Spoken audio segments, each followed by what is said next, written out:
Students के छ हालको लकडाउनमा ठिकै छ।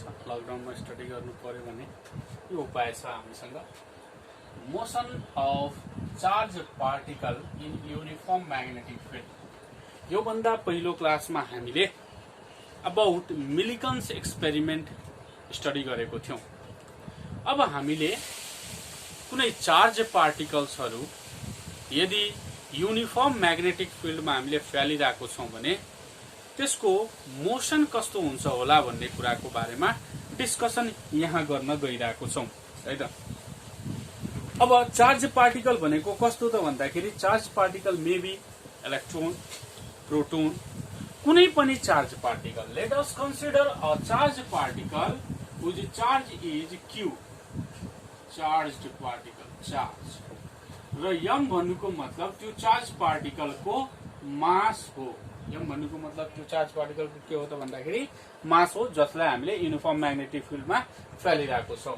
र बी भन्नुको मतलब जुन म्याग्नेटिक फिल्डमा फ्यालिरहेको छौं त्यो म्याग्नेटिक फिल्डको म्याग्नेटिक इन्टेन्सिटी भयो अथवा म्याग्नेटिक फिल्ड स्ट्रेन्थ भनौं, म्याग्नेटिक फिल्ड स्ट्रेन्थ भनौं, यो बी ले। र भी भन्नुको मतलब त्यसको भेलोसिटी भयो जुन चार्ज पार्टिकललाई हामीले म्याग्नेटिक फिल्डमा फ्यालिरहेको छौं। त कुनै चार्ज पार्टिकललाई यदि हामीले युनिफर्म म्याग्नेटिक फिल्डमा फ्याल्छौं भने त्यो चार्ज पार्टिकलमा एउटा फोर्स लाग्छ। म्याग्नेटिक फिल्डले एउटा फोर्स लगाउँछ, त्यो फोर्सलाई हामीले भन्छौं लरेन्ज फोर्स भन्ने गर्छौं।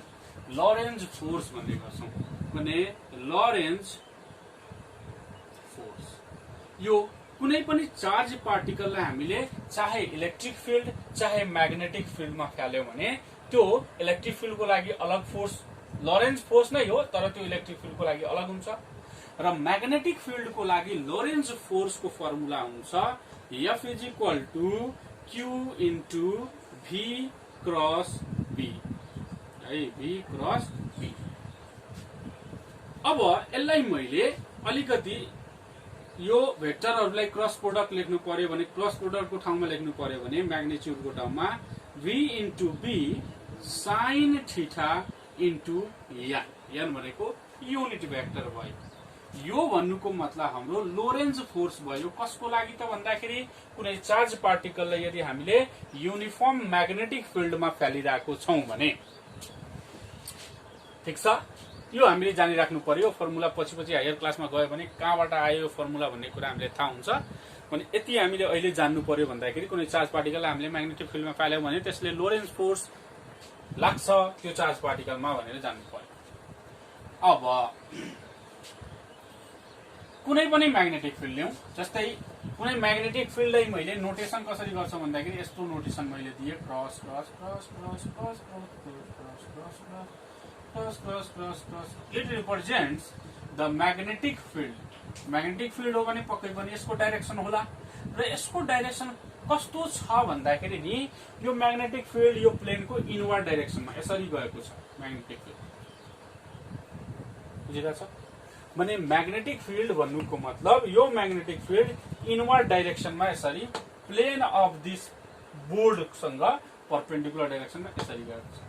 यदि यो आउटवर्ड आउँथ्यो होला भने यस्तो रिप्रेजेन्टेसन हुन्छ, डट डट डट डटले हामीले रिप्रेजेन्ट गर्छौं। त्यो कुरा हामीले इलेक्ट्रिसिटी एन्ड म्याग्नेटिजममा पढ्छौं। अहिले जानिराख यो नोटेसन भन्नुको मतलब इलेक्ट्रिक फिल्डको अथवा इलेक्ट्रिक फिल्ड इन्टेन्सिटीको यो डाइरेक्सन इनवर्डतिर गइरहेको छ भने यसको नोटेसन हामीले युज गर्छौं।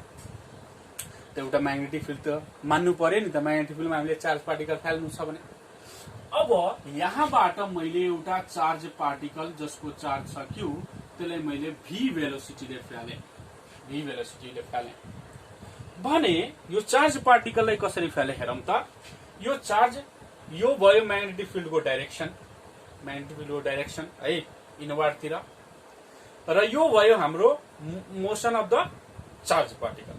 त चार्ज पार्टिकल यसरी गइरहेको छ 90 डिग्री, यसरी आइरहेको छ अर्को एंगल, यसरी आइरहेको छ अर्को एंगल, ठ्याक्कै यसरी आउँछ भने along the direction of magnetic field आयो भने भने यो चार्ज पार्टिकल र म्याग्नेटिक फिल्ड बीचको एंगल कति भयो त यिनीहरु बीचको? यदि जुन डाइरेक्सनमा म्याग्नेटिक फिल्ड छ त्यही डाइरेक्सनमा यदि हामीले चार्ज पार्टिकललाई पठाइदियो भने कति एंगल हुन्छ भन्दाखेरि 0 हुन्छ। यसको अपोजिट यताबाट चार्ज पार्टिकल फ्यालिदियो भने कति हुन्छ त भन्दाखेरि त्यस बीचको एंगल 180 डिग्री हुन्छ। त हामीले यहाँ तीनवटा केसेसहरुको बारेमा स्टडी गर्छौं। यदि त्यो चार्ज पार्टिकललाई हामीले फ्याल्यौं युनिफर्म म्याग्नेटिक फिल्डमा भने यदि तिनीहरु बीचको एंगल 0 डिग्री अथवा 180 छ भने कस्तो पाथमा ट्राभल गर्छ अथवा के हुन्छ। अर्को यदि 90 डिग्री भयो भने यो म्याग्नेटिक फिल्ड र चार्ज को भेलोसिटी बीचको एंगल 90 डिग्री भयो भने कस्तो ट्राजेक्टरी अब्टेन गर्छ। त्यस्तै अर्को यो 90 र 180 र 0 बाहेकको अर्को एंगल भयो भने त्यसमा कस्तो कन्डिसन हुन्छ, त्यसमा कस्तो ट्राजेक्टरी हुन्छ भने सबैभन्दा पहिला मैले केस 1 को कुरा गरे। when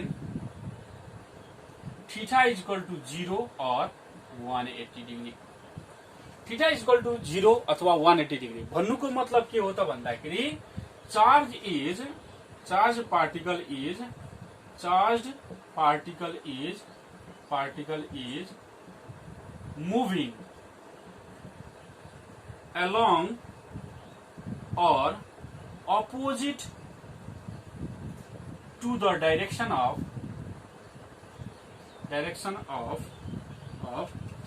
magnetic field.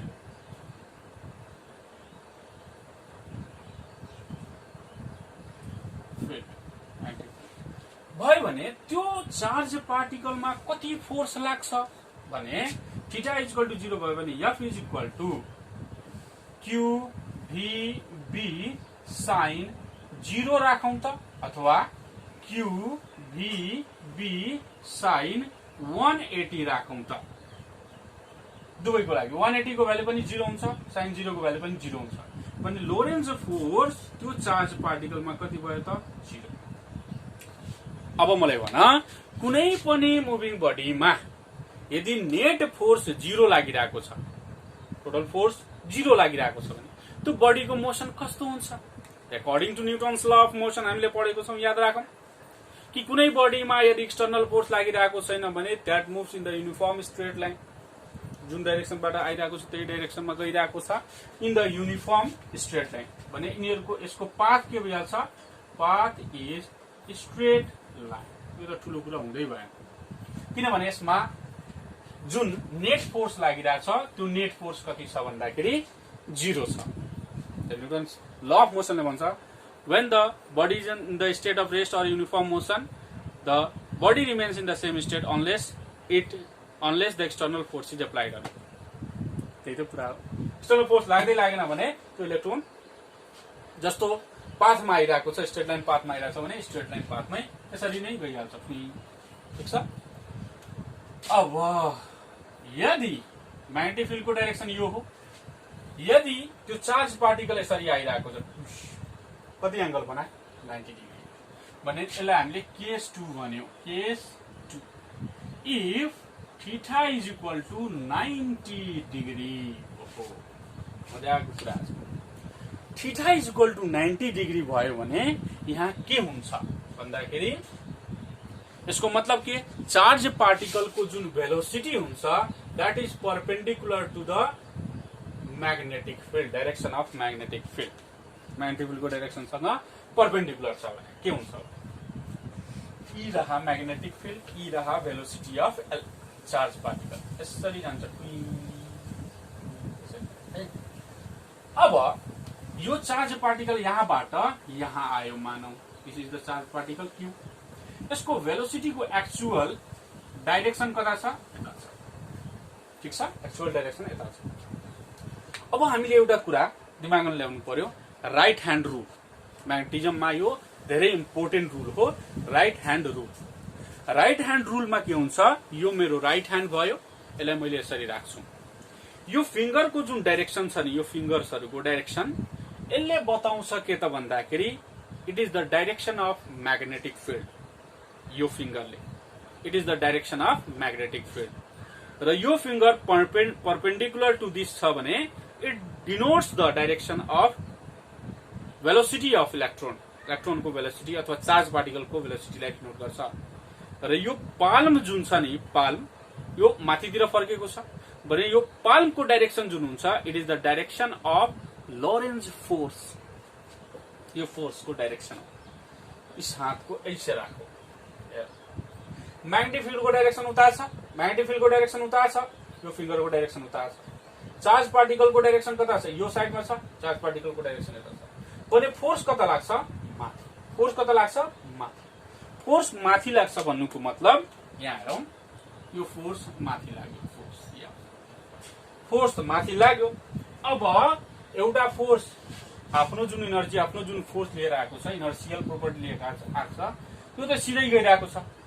तर म्याग्नेटिक फिल्डले उसले फोर्स लगाइदियो के त? माथि। अब यो जाने कहाँ त? हामीले भेक्टरमा 11 क्लासमा पढेको छौं। यदि एउटा बडीमा यता पनि एउटा फोर्स लागिरहेको छ, यता पनि एउटा फोर्स लागिरहेको छ भने यो बडी चाहिँ यसको रिजल्टेन्ट तिर भाग्छ। रिजल्टेन्ट भन्नुको मतलब यसलाई मैले यसरी रिजल्टेन्ट, यसको रिजल्टेन्ट यसरी भयो, यसरी जान्छ। अब यो पोइन्टमा चार्ज पार्टिकल आयो मानौ। अब यसको भेलोसिटीको डाइरेक्सन त यता भइहाल्यो। यता भइहाल्यो भने अब हेरौं यसमा फोर्स कता लाग्छ। ठीक छ, म्याग्नेटिक फिल्डको डाइरेक्सन भित्रतिर, यो चार्ज पार्टिकलको डाइरेक्सन भेलोसिटी भने फोर्स कता लाग्छ? यता लाग्छ। फोर्स लाग्छ यसको यता। भनेपछि यो मुभ कहाँ गर्छ भन्दाखेरि फोर्स लाग्छ यसको यता। अनि यो मुभ कहाँ गर्छ भन्दाखेरि यसको रिजल्टेन्ट। भनेपछि यहाँ आउँदाखेरि यता जान्छ, यहाँ आउँदाखेरि यता जान्छ। यो गर्दै गर्दै गर्दै गर्दै गर्दै गर्दै कस्तो एउटा पाथ बनाउँछ भन्दाखेरि सर्कुलर पाथ बनाइदिन्छ। भने इफ है, अब हेरौं न, यो पोइन्टमा फोर्स यता लागिरहेको छ। अब भेलोसिटीको डाइरेक्सन यता भयो, यता भयो, यता भयो। फोर्सको डाइरेक्सन चेन्ज हुँदै गइरहेछ, रिजल्टेन्ट पनि चेन्ज हुँदै जान्छ। अनि यो एउटा circular motion, circular path obtain गर्छ यो चार्ज पार्टिकलले। ठीक छ, त सर्कुलर मोसन जुन अब्टेन गर्छ त्यो कति फोर्सको कारणले गर्दा, कुन फोर्सको कारणले गर्दा भएको भन्दाखेरि F is equal to QVB sin 90 degree whole by. ठीक छ, भने QVB sin 90, sin 90 भनेको 1 हो भने QVB it is the maximum force applied by magnetic field. किनभने sin 90 को भ्यालु चाहिँ sin को हरेक एंगलमा रहेको भ्यालु भन्दा ग्रेटर हुन्छ। त्यही भएर यो फोर्स मैक्सिमम हुने कन्डिसन चाहिँ 90 डिग्री। मैक्सिमम फोर्स लाग्छ। अरु सबै कन्डिसन भन्दा मैक्सिमम फोर्स यो कन्डिसनमा लाग्छ। र कति फोर्स लाग्छ भन्दाखेरि QVB। अब QVB ले त फोर्स लगाए यसरी इलेक्ट्रोन गइरहेको थियो। अब यो म्याग्नेटिक फिल्डमा यो सर्कुलर पाथमा घुमिरह्यो। सर्कुलर मोसनमा आयो भने त्योसँग एउटा सेन्ट्रिपिटल फोर्स हुन्छ। कति हुन्छ सेन्ट्रिपिटल फोर्स? सेन्ट्रिपिटल फोर्स कति हुन्छ होला भने FC इज इक्वल टू कति हुन्छ? mv square by. अब देख भाइ, यो सेन्ट्रिपिटल फोर्स भन्नुको मतलब यो बडी सर्कुलर मोसनमा छ भन्नेको फोर्स हो, हैन? त्यसपछि यो F is equal to QVB। यही फोर्सको कारणले गर्दा यो सर्कुलर मोसनमा आएको र यस्तै सेन्ट्रिपिटल फोर्स लागेको हो भने यो फोर्स र यो फोर्स दुवै के हुन्छ? बराबर। सेन्ट्रिपिटल फोर्स जुन हुन्छ यसको लागि कुनै न कुनै सोर्स चाहिन्छ। जस्तै earth is revolving around the sun, त्यहाँ सेन्ट्रिपिटल फोर्स आयो। कसको कारणले सेन्ट्रिपिटल फोर्स आयो त भन्दाखेरि ड्यू टू ग्रेभिटेशनल फोर्स। त्यस्तै electron is revolving around the nucleus, कसको कारणले सेन्ट्रिपिटल फोर्स आयो भन्दाखेरि ड्यू टू इलेक्ट्रोस्टैटिक फोर्स। भने त्यो कन्डिसनमा इलेक्ट्रोस्टैटिक फोर्स र electrostatic force between electron and nucleus will be equal to centripetal force. Gravitational force will be equal to centripetal force. ठीक छ? भने यहाँ पनि यो फोर्सको कारणले गर्दा सेन्ट्रिपिटल फोर्स प्रोड्युस भएको हो भने यो फोर्स इज इक्वल टू यो फोर्स किन नहुने? ठीक छ? भने from equation 1 and 2 From equation 1 and 2, what do we get? C. Fc is equal to F mv square by R is equal to QVB. एउटा V कटिङ भने यो R उता भयो भने mv by QB भयो इक्वल टु R. हामीसँग एउटा relation आयो R is equal to mv by QB. यो रेडियस अफ द अर्बिट भयो है, radius of the orbit of the circular path भयो. ठीक छ. अब हेर यो रेडियसमा मानौ एउटा चार्ज पार्टिकल छ, एउटा इलेक्ट्रोनै छ, जसको त के हुन्छ भन्दाखेरि मास कन्स्ट्यान्ट छ, भेलोसिटी कन्स्ट्यान्ट छ र यो के लेखेँ मैले बी लेख्नु पर्ने थियो है. मास कन्स्ट्यान्ट छ, चार्ज कन्स्ट्यान्ट छ, म्याग्नेटिक फिल्ड कन्स्ट्यान्ट छ. यदि m बाई क्यूबी कन्स्ट्यान्ट छ भने हामीले लेख्न सक्छौं R is directly proportional to B. Velocity बढी भयो भने हेरौं, भेलोसिटी बढी भयो भने रेडियस अफ द अर्बिट पनि ठूलो हुन्छ. ठूलो स्पिडले आइरहेको छ, ठूलो भेलोसिटीले आइरहेको छ भने रेडियस ठूलो हुन्छ. सानो भेलोसिटीले आइरहेको छ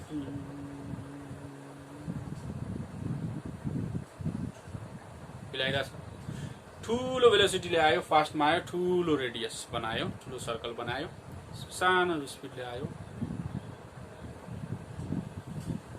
भनेपछि डाइरेक्टली प्रोपोर्शनल टु V हुन्छ. Radius of the V is directly proportional, radius of the circular path is directly proportional to V. यो भयो एउटा कुरा. अब यसैलाई म रिलेट गर्छु अरु फर्ममा भने यो R जुन छ, R is equal to now R is equal to mv by qb छ. We know that P is equal to कति हुन्छ m, P is equal to mv हुन्छ भने R is equal to कति भयो त P by qb लेख्न सकिन्छ मोमेन्टमको टर्ममा. ठीक छ. त्यस्तै अर्को टर्ममा म भन्छु अगेन है, kinetic energy is equal to 1 by 2 mv square हुन्छ. यसलाई मैले p स्क्वायर बाई 2m पनि लेख्न सक्छु. यो थाहा छ हामीले p स्क्वायर बाई 2m लेख्यो भने p इज इक्वल टु कति हुन्छ 2m ke स्क्वायर रुट. यो सानो म्याथमेटिक्स हो, गरिहाल्ने भने r इज इक्वल टु कति हुन्छ square root 2m ke by qb. यो काइनेटिक एनर्जीको टर्ममा यो फर्मुला हामीले डेराइभ गर्यौं. यसरी गरेर मैले रेडियस अफ द अर्बिटको लागि मैले डिफरेन्ट फर्मुलाहरू डेराइभ गर्दै गइरहेको छु. एउटा फर्म मैले डेराइभ गरेँ. त्यस्तै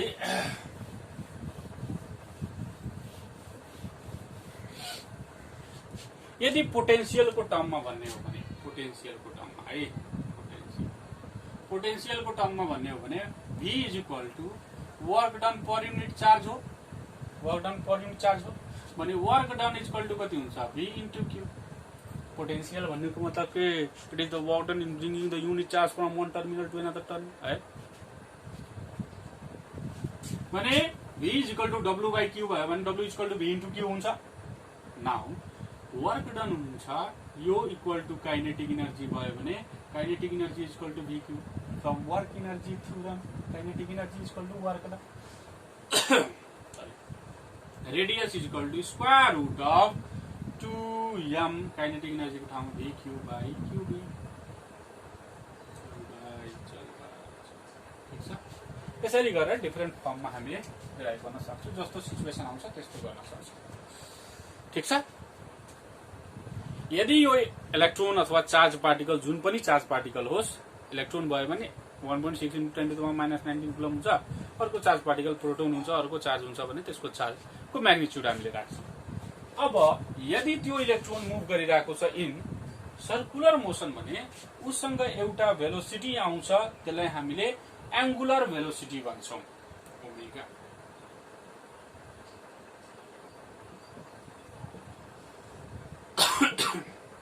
एंगुलर भेलोसिटी हामीले पढेको छौं सर्कुलर मोसनमा पुरनका इज इक्वल टु नयका into R. Linear equal to circular into R भनेर पढेको छौँ, v equal to omega R भनेर पढेको छौँ। भनेपछि यो v को ठाउँमा ओमेगा आर राख्यो भने फ्रम कहाँ छ यो इक्वेसनलाई मैले इक्वेसन ए मानिदिरहेको छु है। मैले 1 2 3 4 दिएको छैन, त्यही भएर from equation A R is equal to M omega R by QB भने ओमेगा इज इक्वल टु कति हुन्छ यो M omega R actually v को ठाउँमा ओमेगा एक्चुअली यो आर र आर क्यान्सल हुन्छ, आर आर क्यान्सल भयो भने ओमेगा इज इक्वल टु कति हुन्छ QB by M. Omega R is equal to omega is equal to कति हुन्छ क्यूबी बाई एम भन्ने एउटा फर्म आयो। र यसबाट हामीले फ्रिक्वेन्सी निकाल्नु पर्यो भने ओमेगा इज इक्वल टु कति हुन्छ 2 पाई एफ।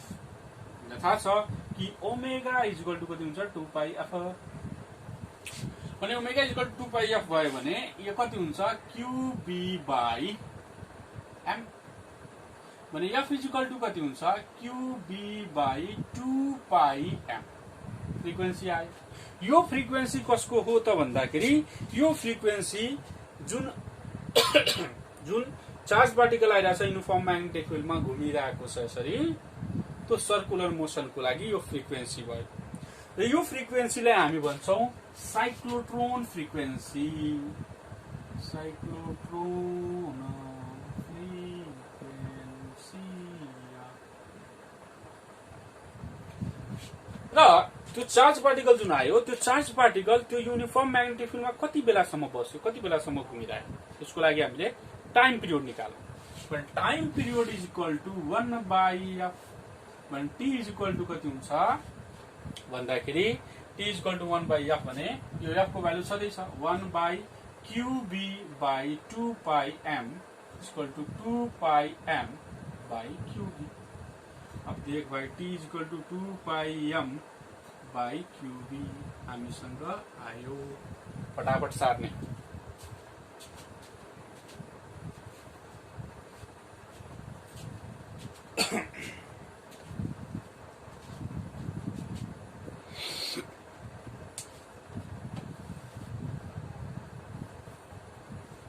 यो टाइम पिरियड केमा डिपेन्ड हुन्छ हेर त मास चार्ज र पी यो त कन्स्ट्यान्ट कुरा हुन्छ कन्स्ट्यान्टली हुन्छ।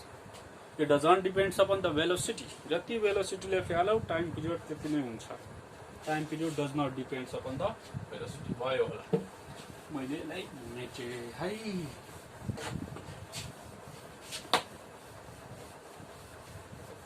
अब मैले यो क्वेशनसँग रिलेटेड एउटा क्वेशन लेखिदिन्छु है। एउटा क्वेशन भनौं an electron having 450 electron and an electron having 450 electron volt of energy, an electron having 550 electron volt of energy moves at the right angle of uniform magnetic field, moves at the right angle of uniform magnetic field, uniform magnetic field density र density कति छ भन्दाखेरि मैले यहाँ data लेखेको छु 1.50 into 10 to the power -3 Tesla. Find the radius of circular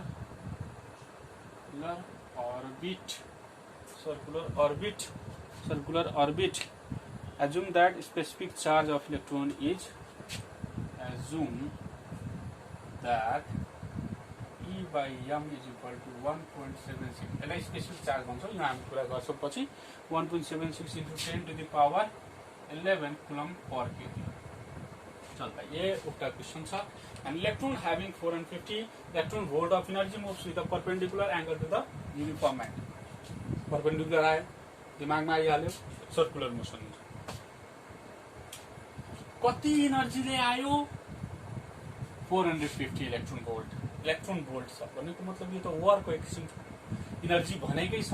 भने kinetic energy moving बडीसँग कुन इनर्जी हुन्छ kinetic energy equal to 450 electron volt kinetic energy भन्नुको मतलब 1/2 mv square is equal to 450 electron volt भने यो यता हुन्छ भने v square is equal to कति हुन्छ भन त 450 E by m into v र यहाँ 2 ठीक भने v इज इक्वल टु कति हुन्छ square root 2 into 450 900 E by m को भ्यालु डाइरेक्ट दिएको छ र 1.76 into 10 to the power 11 अब कुलम पर केजीले यो भोल्ट काट्छ ठीक छ यो हटा भने यहाँबाट हाम्रो भेलोसिटी आउँछ है भेलोसिटी निकाल्न सकिन्छ क्याल्कुलेट गरेर हेर कति आउँछ भेलोसिटी ठीक छ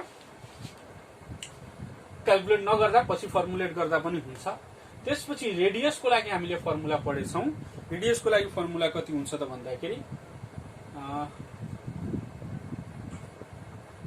mv by bq भर्खर गरेको हामी हेरौं m हामीलाई दिएको छैन अब bq को ठाउँमा मैले be लेखे किनभने एउटा इलेक्ट्रोन छ भने r इज इक्वल टु कति हुन्छ त यो v by b into e by m लेख्न मिल्छ कि मिल्दैन पहिला भन मलाई लेख्न मिल्छ यो मैले अहिले गरिन ठीक छ यही हेर यो 450 into 2 by e by m भनेपछि v is equal to square root of 900 e by सिधै यहाँ लेखेँ अब v को ठाउँमा मैले राख्दिन्छु square root of 900 e by m by b into e by m अब भाइ 900 को कति हुन्छ 30 square root of e by m यो त कट्छ यो त square root of e by m भयो र b भयो र यहाँ square root of e by m को स्क्वायर लेख्न सक्छ जस्तो तरिकाले सोल्भ गर्न मन लाग्छ त्यस्तो गर्न सकिन्छ जरुरी छैन एउटा कट्यो भने इक्वल टु कति भयो radius equal to b by 30 by b b भनेको मतलब कति दिएको छ यहाँ 1.5 into 10 to the power -3 into square root कति हुन्छ भन्दाखेरि 1.76 into 10 to the power 11 गर अब कति आउँछ क्याल्कुलेट गरेर हेर क्याल्कुलेट गरेर दाखेरि कति आयो त भन्दाखेरि 4.8 into 10 to the power -2 4.8 into 10 to the power -2 metre radian त्यसरी यसको न्युमेरिकल्सहरु धेरै सजिलो हुन्छ यो फर्मुलाहरु युज गरेर बनाउनु छ अरु के छ र हैन ल आई होप बुझिरहेको छौ हैन जो गरिरहेको छौ मजाले पढ्ने ल आजलाई मैले यति राखे thank you very much video मन परेमा लाइक गर्ने सब्स्क्राइब गर्ने र बढी भन्दा बढी शेयर गर्ने थ्यांक यू